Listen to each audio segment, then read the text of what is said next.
La Fondation Fiminco soutient le prix Montluc Résistance et Liberté justement pour sa dimension citoyenne. L'art est citoyen par essence et ce qui est démontré dans le choix des prix cette année comme l'année dernière, c'est cette dimension citoyenne et cette nécessité de transmettre cette citoyenneté aux plus jeunes en particulier, qui n'ont pas toujours conscience de ce qu'a pu représenter la résistance en France. Donc c'est un choix citoyen aussi de la part de la Fondation d'entreprise Fiminco que de soutenir et nous le ferons encore pendant plusieurs années, ce prix Montluc. Cette année est également récompensée Selahattin Demirtas pour son œuvre L'Aurore.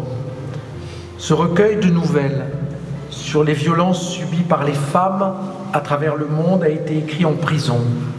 Son auteur est à l'heure actuelle incarcéré en Turquie. L'un des progressistes du Proche-Orient du XXIe siècle, leader du HDP, Parti démocratique des peuples, lui qui a choisi de penser l'altérité, de se battre contre la violence d'État, le totalitarisme, l'obscurantisme et de défendre la paix, est devenu écrivain en prison. Quand nous chanterons les temps des cerises et les rossignols et nos cœurs seront tous en fête.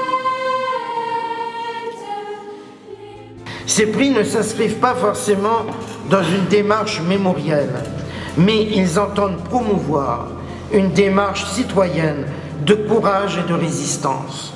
Les jeunes réalisateurs, quand je dis réfugiés, ils me disent on est réfugié, on a ce statut, on est content, mais on ne veut pas être reconnu comme réfugié. On veut être reconnu comme artiste, comme un être humain qui peut créer, qui peut parler, qui peut écrire, qui peut faire un film, mais on ne veut pas avoir des notes en plus parce qu'on est réfugié.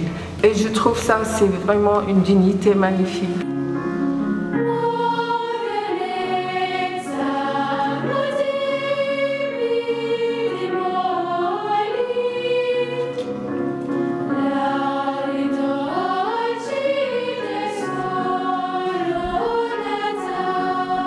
Montluc, c'est le symbole de la barbarie.